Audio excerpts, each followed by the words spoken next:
இன்னைக்கு என்ன சமையல்? இன்னைக்கு வந்து ஜீரா ரைஸ், பன்னீரும் பச்சை பட்டாணியும் போட்டு குருமா, ஓமம் ரசம், ஆரஞ்சு பழத்தோல் துவையல். ஓகே. எல்லாரும் வந்து கொஞ்சம் கேட்டிருந்தா வெங்காய தக்காளியில் ஆற்றுல இருக்கு நார்த் இந்தியன் டிஷ்ஷும் சேர்த்து காமிங்க அப்படின்னு. ஸோ அதனால எனக்கு ஜீரா ரைஸும் குருமாவும், நம்மளுக்கு வந்து நான் பிடிக்கிறது வந்து ஓம ரசமும் ஆரஞ்சு பழத்தோலும்.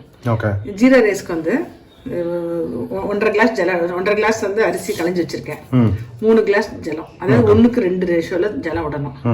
அப்புறம் 2 டீஸ்பூன் வந்து ஜீரகம், கொஞ்சோண்டு இந்த லவங்கப்பட்டை, ஒரு 3-4 கிராம்பு, 2 ஏலக்காய், உப்பு.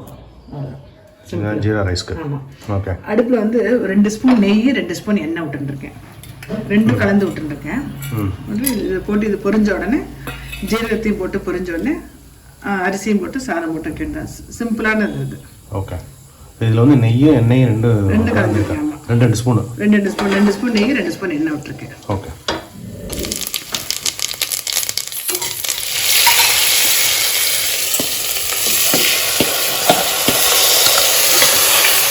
எல்லாத்தையும் ஒரு வாட்டி கலந்துட்டு ஒரே ஒரு விசில் வச்சா போதும். ஜாஸ்தி விசில் வேண்டாம், வச்சா போதும். கொஞ்சம் வரப்பாக இருக்கணும்ல சாதம், கொஞ்சம் உதிரி உதிரியாக இருக்கணும். கொஞ்சம் எண்ணெய் விட்டுருக்கனால உதிரி உதிரியாக வரும். ஓகே. இடத்துல சாதம் உதிரியாக ஜன்னலில் வரணும்னா 1 ஸ்பூன் எண்ணெய் விடுவா, விட்டால் உதிரியாக வரும். நல்லெண்ணெய் இல்லை, நல்லெண்ணெய் தான் ஜென்ரலாக விடுவா. இப்போ இதில் எண்ணெய் நெய் இருக்கிறதுனால உதிரியாக வரும். ஆமாம். இஞ்சி ரசம் பண்ணோம் இல்லையா, அதே மாதிரி பண்ணலாம். லாஸ்ட்ல இஞ்சி ஊமத்தை மட்டும் வறுத்து நல்லா அரைச்சி விடலாம். இது அப்படி இல்லை அப்படின்னா இது மாதிரி சிம்பிளாக பண்ணலான்னு பண்ணலாம். இப்போ என்ன பண்ணியிருக்கேன்னா, ஜலத்தில் உப்பு மஞ்சப்பொடி போட்டிருக்கேன். ரசப்பொடி இருந்தால் ரசப்பொடி, இல்லை சாம்பார் பொடி இருந்தால் சாம்பார் பொடி, ஏதாவது அரை டீஸ்பூனு, அப்புறம் கொஞ்சோண்டு புளி, வெல்லம். இது சப்போஸ் புளி வேண்டாம்னா இதுக்கு வந்து ஒரு தக்காளி அரைச்சி விடலாம். இதை போட்டு நல்லா கொதிச்சுட்டு இருக்கும்போது கொஞ்சோண்டு என்ன பண்ண, பருப்பு ஜலம் இல்லை இன்னைக்கு, அதனால துவரம்பருப்பு வறுத்துருக்கேன். இல்லைன்னா துவரம்பருப்பு வறுக்க வேண்டாம், ஒரு மிளகு ஓமம் மட்டும் வறுத்துட்டா போகிறோம். பருப்பு ஜலம் இல்லாதனால கொஞ்சோண்டு துவரம்பருப்பு வறுத்துருக்கேன். இதில் இது ஓமத்தையும் வறுத்துருக்கேன் 2 டீஸ்பூனு. இது நல்லா நைஸாக அரைச்சிட்டுருவேன். இது கொதி வந்ததுக்கப்புறம் அந்த அரைச்ச விதை போட்டு இறக்க வேண்டியதான். இது நல்லா இருக்கும், உடம்பு டைஜஷனுக்கு நல்லது. ஓம ரசம். கொஞ்சம் சாம்பார் பொடி கொஞ்சம் பொடிக்கின்னு இருந்தது, அலைஞ்சு விட்டு நல்லா பொடி வாசனை போயிடுது இல்லையா. இப்போ வந்து இந்த ஓமம் துவரம் பறிச்சேன். இந்த ஓமம் போடுறதுனால துளியூண்டு வெல்லமோ சர்க்கரையோ போடணும், அப்போ தான் நல்லாயிருக்கும். முன்னாடியே போட்டுட்டேன் நான். அது கொஞ்சம் கசப்பு டேஸ்ட் இருக்கும்ல, கொஞ்சம் ஸ்லைட்டாக இருக்கும். அது போகிறதுக்காக தான் கொஞ்சம் விடுறது. அந்த அடுப்பில் சிம்மில் வச்சு பொங்கி வரும்போது நெய்யில் அதை தாளிச்சு விட்டுறேன்.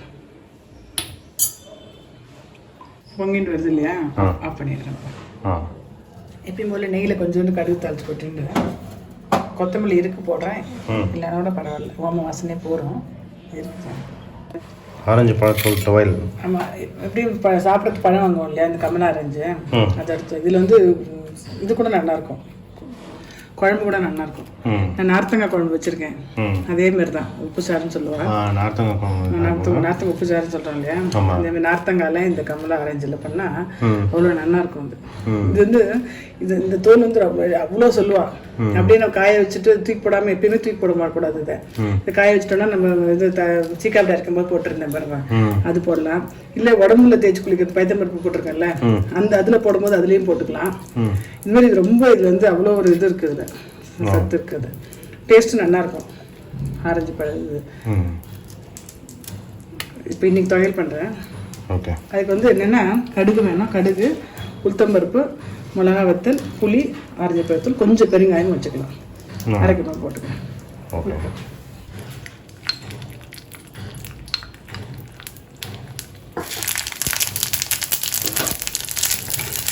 சூட்லேயே கொஞ்சம் பெருங்காயமாக போட்டுன்ட்டேன்.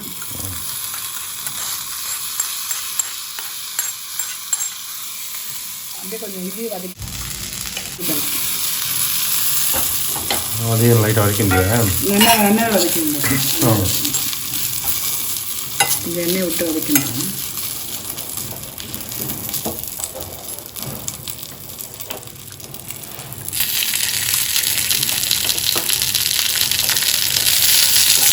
நல்லா வதங்கிட்டு பாருங்க, கட் பண்ண பார்த்தீங்களா, அதான் அதான்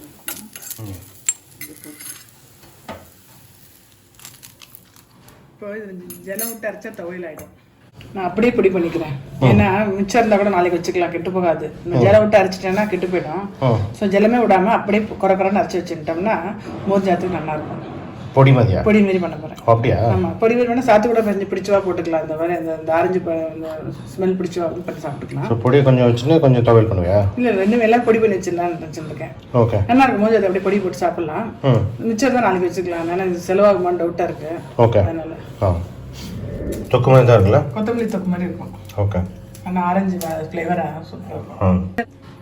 ஜீரா ரைஸ் தொட்டுக்கிறதுக்கு இந்த ஆக்சுவலி பட்டாணி கடையில் கிடச்சா வாங்கிக்கலாம். நான் என்ன பண்ணியிருக்கேன்னா இந்த பச்சை பட்டாணிக்கு அந்த இதில் வந்து ஊற வச்சுட்டு ஒரு விசில் எடுத்து வச்சுட்டுருக்கேன். ரொம்ப வேக வைக்கல, கொஞ்சம் முடிச்சு இருந்தால் நல்லாயிருக்கும். பன்னீர் கட் பண்ணி வச்சுருக்கேன் பொடி பொடியாக. இது என்னன்னு சொல்லலை, இது என்னது பன்னீர் குருமா இல்லை? ஆமாம், பன்னீர் மட்டர் குருமா. பன்னீர் பட்டாணி போட்டு குருமா. ஓகே, இதுக்கு வந்து ஒரு 2 கைப்பிடி அளவுக்கு பட்டாணி வேக வச்சுருக்கேன். ஒரு 200 கிராம்ஸ் அளவுக்கு பன்னீர் எடுத்து வச்சுருக்கேன். ஒரு 5 தக்காளி, கொஞ்சம் இஞ்சி, இந்த அளவுக்கு இஞ்சி, பச்சை மிளகா, அப்புறம் வந்து வெறும் மிளகாப்பொடி, பெருங்காய பவுடர், மஞ்சள் பொடி, ஆற்றுல பண்ண கரம் மசாலா, கொஞ்சம் திக்னஸ் வரத்துக்காக பொட்டுக்கடலை, கொஞ்சம் முந்திரி பருப்பு 4, அந்த டேஸ்ட் வரதுக்காக கோவா ஆற்றுல இருந்தது அதை போடிச்சிருக்கேன். க்ரீம் இருந்தால் க்ரீம் போடலாம், இல்லைன்னா தேங்காய் பால் இருந்தால் தேங்காய் பால் கூட விடலாம். அது எது நம்ம இஷ்டம் இருக்கோ அதெல்லாம் விடலாங்க. அது கரம் மசாலா வந்து ஆற்றுல பட்டனால 1 ஸ்பூன் எடுத்து வச்சுருக்கேன். கடையில் வாங்க கரம் மசாலா வந்து 1/2 டீஸ்பூன் போகிறோம். நல்லா ரொம்ப ஃப்ளேவர் இதுவாக இருக்கும். இது என்ன பண்ணணும், இது நல்லா பச்சையாக அரைச்சிட்டுறணும். இந்த தக்காளி, இஞ்சி, பச்சை மிளகாய், இந்த பொட்டுக்கல்ல இந்த இதை போட்டு நல்லா நைஸாக அரைச்சிட்டுருவேன். இப்போ 1 ஸ்பூன் நெய், 1 ஸ்பூன் எண்ணெய் விட்டுன்ட்டு, அந்த 2 ஜீரகம் போட்டுன்ட்டு, இந்த பட்டாணியை போட்டுன்ட்டு, அரைச்ச விழுதியும் போட்டு நல்லா இதாகினதுக்கப்புறம் இந்த பொடியெல்லாம் போட்டு இதானதுக்கப்புறம் இது எடுத்து போட வேண்டியதான். அவ்வளோதான், ரொம்ப சிம்பிள், நல்லாயிருக்கும். சூப்பர்.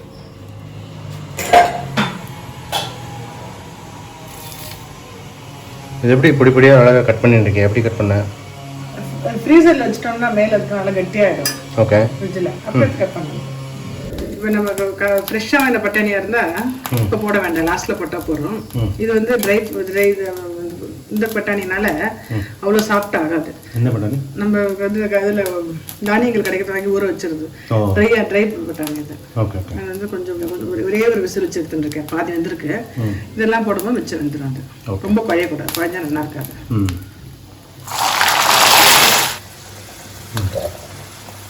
தக்காளி, பச்சை மிளகாய், இஞ்சி, கொஞ்சோண்டு முந்திரி பருப்பு போட்டுக்கலாம். யூஸ்வலாக நார்த் இந்தியன் டிஷ்க்கு தேங்காய் போட மாட்டேன், பட் நான் போடுவேன். இந்த கோவா இருக்கனால போடல இன்னைக்கு, இல்லைன்னா கொஞ்சம் போட்டுப்பேன். நான் நல்லா இருக்கும், இந்த திக்னஸ் டேஸ்ட் இருக்கும். North come south Indian dish ஆனது நம்ம இஷ்டம் தானே, நம்ம சாப்பிட்ற டேஸ்ட் பண்ணி போடுவோம். ஓகே, அரைச்சண்டு வீட்டை போடுறேன்.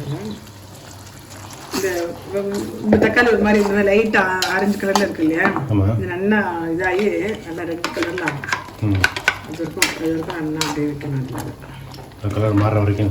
ஆமாம், இப்போ பொடி கரம் மசாலா விட்டுட்டு இந்த 3 பொடியும் போட்டுறேன். இந்த மிளகா பொடி, பெருங்காயம், மஞ்சள் பொடி, இது லாஸ்ட்டில் போடுறேன்.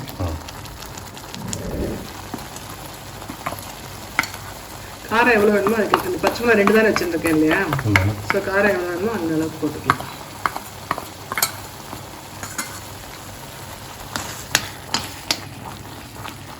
உப்பு போட்டுறேன். உப்பு போட்டு அப்படியே கொஞ்சம் அது இப்போ சிம்மில் வச்சிடறேன், ஒரு 10 நிமிஷம் ஆகும்.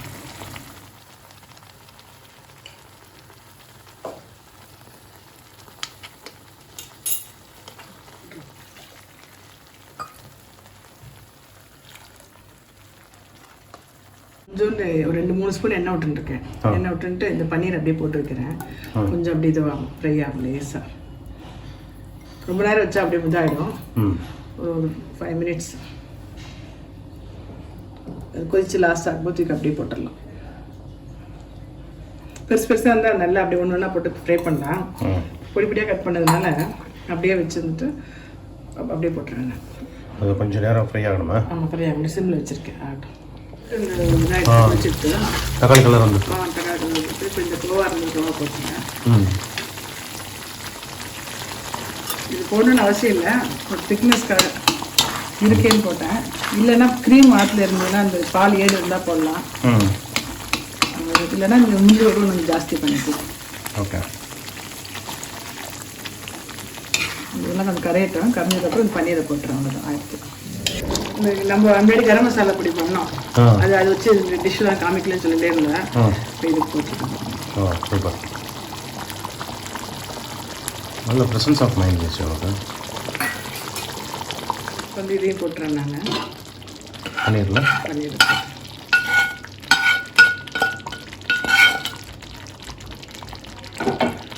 ஆக்சுவலாக பன்னீரை வந்து நல்லா ஒத்தையாக இது பண்ணி அது போட்டால் தான் அது டேஸ்ட்டு அது. இப்போ நம்ம வந்து கூட்டு மாதிரி டைப்பில் பண்ணுறதுனால நான் வந்து அப்படியே போட்டேன். நல்லா தனியாக ஃப்ரை பண்ணி போட்டோம்னா அது ஒரு டேஸ்ட்டாக இருக்கும். இது ஒரு டேஸ்ட்டு. ஆஃப் பண்ணிடுறேன். ஆயிடுச்சுலையா? அடுத்து நல்லா சாதம் பார்த்தீங்களா உதிரியாக இருக்கும். நல்லா உதிரியாக இருக்குது. உதிரியாக இருக்குது. இது வந்து கொஞ்சோண்டு புதினா இருந்தது. புதினா அப்படியே பிச்சு போட்டுருக்கேன் கொஞ்சம். போட்டால் அது டேஸ்ட்டாக இருக்கும். சூப்பர். 5 ஸ்டார் ஹோட்டல் சாப்பாடு மாதிரி ஆகிடுச்சு ஜஸ்ட் இன்னைக்கு. ஜீரா ரைஸு, பன்னீர் பட்டர் கிரேவி, ஓம ரசம், இது வந்து ஆரஞ்சு பழத்தோல் தொக்கு ஆர் துவையல், நீர் மோர். கலக்கல். சூப்பர். தேங்க்யூ.